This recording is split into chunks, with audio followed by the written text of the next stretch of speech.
तेरे को जो भाषा में समझता है ना वो भाषा में धमकी देके जा रहा हूं। हमारे रामगिरी महाराज के खिलाफ अगर कुछ भी मस्ती तुम लोग ने किसने भी की तो तुम्हारे मस्जिदों के अंदर आके चुन चुन के मारेंगे, इतना ध्यान में रखो। तो तुम्हारे मस्जिदों के अंदर आके चुन चुन के मारेंगे, इतना ध्यान में रखो। कितना आसान है मुसलमानों को धमकियां दे देना, कितना आसान है मुसलमानों को मारने की बात करना खुलेआम मंच पर खड़े होकर के। और फिर अफसोस ये देखिए आप, हैरत की बात कि एक संवैधानिक पद पर बैठा हुआ व्यक्ति ये बात कर रहा है। ये छोटे से कद का आदमी इतना बड़ा दिखता तो होगा, खैर इतना छोटा भी नहीं है, दिखता तो होगा आपको। संवैधानिक पद पर बैठकर इस तरह की बात कर रहा है। बाप सांसद है और ये खुद विधायक है, किस तरह की बात कर रहा है आप अच्छे से समझ सकते हैं। महाराष्ट्र में इलेक्शन सर पर है और ये पिल्ले जो इस तरह के पिल्ले छोड़े जाते हैं क्या करने के लिए, वो इसीलिए छोड़े जाते हैं इलेक्शन के टाइम पर। अभी बाबा रामगिरी ने, इनका बाबा जो रामगिरी जो हमारे हुजूर की शान में गुस्ताखी की थी जिसने, तो उसके खिलाफ जगह जगह से मुल्क भर में मुसलमानों के दिल को ठेस पहुंची। जो हुजूर की शान में जो गुस्ताखी हुई तो जगह जगह मुल्क भर में लोगों ने प्रोटेस्ट किया, संवैधानिक दायरे में रह करके आंदोलन किया, एहतजाज किया। तो उनके खिलाफ भौंक रहे हैं। ये शायद कुछ कमी रह गई थी इनको, उसमें अभी कुछ कमी रह गई थी, तो उस कमी को पूरा करने के लिए निकले ये कीड़े मकोड़े बाहर को। इलेक्शन सर पे है तो माहौल को थोड़ा सा और डिसबैलेंस करने के लिए ना, तो मुसलमान अपने हुजूर की शान में गुस्ताखी करने वाले के खिलाफ एहतजाज नहीं कर सकता संवैधानिक दायरे में रह करके। लेकिन ये एक आम आदमी के लिए, एक उस बाबा के लिए जिसने गुस्ताखी की है, उसके लिए मुसलमानों को मस्जिद में से घुस करके मारेंगे, मस्जिद में घुस करके निकाल करके मारेंगे। ये बेटा, ये ख्वाहिश तो कभी पूरी नहीं होगी तुम्हारी, तुम्हारे बाप दादाओं की, तुम्हारी जिनकी तुम नाजायज औलाद हो, उनकी ये ख्वाहिशें पूरी ना हो सकी। हलाकू खान, चंगेज खान ने कसम खाई थी मुसलमानों को मिटा करके रख देंगे, मुसलमानों का नाम निशा मिटा करके रख देंगे। ये ख्वाहिश तो तुम्हारी कभी पूरी नहीं होगी और तुम मस्जिद में से घुस करके निकाल करके मारोगे। बेटा, झुंड बना करके तो तुम मार लेते हो मुसलमानों को, और किसी एक अकेले को, जिस तरह से अभी एक चचा अशरफ, हाजी अशरफ साहब को झुंड बना करके ट्रेन के अंदर उनको पीटा। तो बेटा, ये ख्वाहिश तो तुम्हारी कभी पूरी नहीं होगी। झुंड बना करके ज़रूर तनहा कहीं ना कहीं किसी को घेर के मुसलमान को, अकेले को, तो मजबूर को, लाचार को, कमज़ोर को मार लेते हो, लेकिन ये ख्वाहिश पूरी नहीं होगी। बहरहाल अफसोस इस चीज़ का है, सबसे बड़ा अफसोस जो है वो इस चीज़ का है कि ये कानून, ये सब नहीं देख रहा क्या? संविधान को कुचल करके रख दिया बिल्कुल। कानून नहीं देख रहा है सारा कुछ जो कुछ हो रहा है हिंदुस्तान के अंदर। मुसलमानों को किस तरह खुलेआम गालियां दी जा रही हैं, मुसलमानों को किस तरह से कभी भी रोज़ाना खबर आ रही है, एक न एक रोज़ खबर आ रही है, और ये संवैधानिक पद पर खड़े होकर के भौंक रहा है। किस तरह से भौंक रहा है, किस तरह की बात कर रहा है, अभी पूरी वीडियो में मैं आपको दिखाने वाला हूँ। लेकिन मुझे अफसोस की बात, सबसे बड़े अफसोस की बात तो मुझे अफसोस इस बात का है कि मुफ्ती सलमान अजहरी साहब ने इजराइल वालों के लिए कहा था कि अभी कुत्तों का वक्त है, कल हमारा दौर आएगा, जो मुसलमानों पर जुल्म करते हैं, फ़लस्तीन के मुसलमानों पर। तो उनको 7-8-9 महीने हो चुके जेल के अंदर से, अभी उनको रिहाई नहीं मिली है। लेकिन जब ये शख्स खुल करके भौंक रहा है, खुल करके बयान कर रहा है कि मुसलमानों को मस्जिद से निकाल करके मारेंगे, तो इसके ऊपर कोई कार्रवाई क्यों नहीं हो रही है? इसने तो खुल के कह दिया मुसलमानों को मारने के लिए, और उन्होंने सिर्फ इतना कहा था कि अभी कुत्तों का वक्त है, कल हमारा दौर आएगा। इजराइल वालों के लिए कहा था, नाम किसी का नहीं लिया था, किसी हिंदुस्तानी का नाम नहीं लिया था, किसी हिंदू का नाम नहीं लिया था, किसी मुसलमान का नाम नहीं लिया था। सिर्फ इतना कहा था कि अभी कुत्तों का वक्त है, कल हमारा दौर आएगा, अभी कुत्तों का वक्त है, कल हमारा दौर आएगा।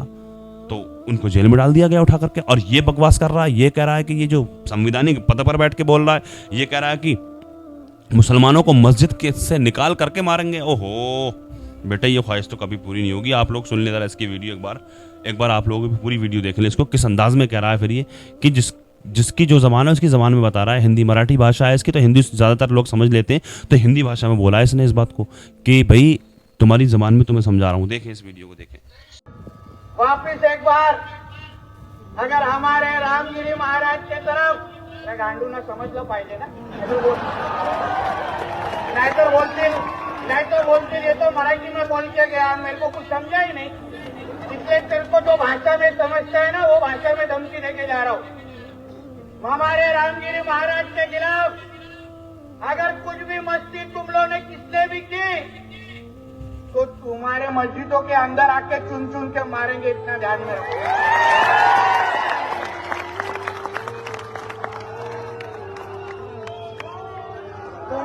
तुमको तुमको तुम्हारी कौम की अगर तुम्हारी कौम की अगर चिंता होगी तो हमारे रामगिरी महाराज के खिलाफ कुछ भी बोलने का नहीं, वरना वो जबान हम लोग सही पे रखेंगे नहीं, ये तुम लोग याद रखना. नाही चालणार माझ्या देशामध्ये या सगळ्या गोष्टी. आम्ही पाहतोय युट्यूबवर आणि सोशल मीडियावर कोण कोण आमच्या रामगिरी महाराजांच्या बद्दल हे एक एक मौली उठतायत आणि भाषणं देत आहेत, धमक्या देत आहेत, त्यांना अंगावर जाण्याची भाषा करतायत, आमच्या हिंदू धर्माच्या बद्दल वेळा वाकडा बोलतायत. पोलिसांना मी सांगेन वेळेत ते युट्यूबचे चॅनल बंद करा. प्रत्येकावर आमचं लक्ष आहे. नाहीतर कुठेही तो त्यांचा कोण धर्मगुरू किंवा मौलवी अशा कुठल्या स्टेजवर असा कुठेतरी बडबडत आम्हाला दिसला तर त्याला काय आम्हाला मी सोडणार नाही, हे तुम्ही लोकांनी लक्षात ठेवा. त्यांना दाढी दाग करण्याची पण जागा आम्ही ठेवणार नाही. म्हणून उगाच वाकड्यामध्ये आमच्या जाऊ नका. कोणाचा देश आहे हे पहिला माहिती घ्या, याबद्दल पहिला विचार करा. अरे एवढे हिंदू मोठ्या संख्येने असताना कशाला चिंता करायची आमच्या महंतांनी आणि आमच्या महाराजांनी. आम्ही नाही काय करू शकत त्यांच्या संरक्षणासाठी, नुसतं घोषणा देत बसायचं. उठाव डायचे भगाव काय काय फक्त घोषणा कधी देखा. भगवणार. देख लिया आपने, कह रहा है मराठी भाषा में अगर मैं बोलूँगा तो तुम कहोगे तुम्हारे समझ में नहीं आया, मैं तुम्हारी ज़बान में बात करके बता रहा हूँ, ये कह रहा है कि. और किसी ने आधी बात भी अगर रामगिरी के खिलाफ कही तो उसकी ज़बान नहीं रहेगी, इस तरह से बयानबाजी कर रहा है ये ठेंगे कद का छोटा सा आदमी. किस तरह की बात, छोटा सा आदमी बात कितनी बड़ी कर रहा है. कितना छोटा आदमी, छोटा मुंह बड़ी बात कहते नहीं है. तो मुसलमानों को मारेंगे ये, बताइए कहाँ है शासन और प्रशासन. कितने अफसोस की बात है.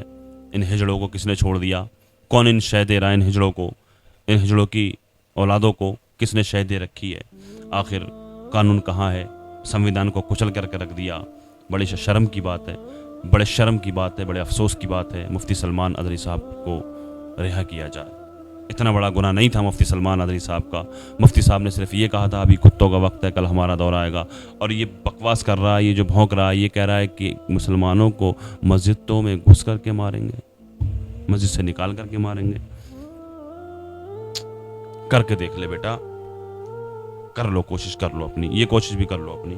लिहाजा हम अपील करते हैं शासन और प्रशासन से, इस तरह के भेड़ियों पर सख्त कार्रवाई की जाए. और दुआ करते हैं अल्लाह की बारगाह में, अल्लाह तबारक व तआला हमारे मुल्क में अमन और सुकून अता फरमाए. अल्लाह पाक दुनिया के तमाम मुसलमानों की इज़्ज़त व आबरू की, जान और माल की हिफाजत फरमाए. अल्लाह पाक इन भेड़ियों को अक़ल सलीम अता फरमाए. अस्सलामु अलैकुम व रहमतुल्लाहि व बरकातुहू.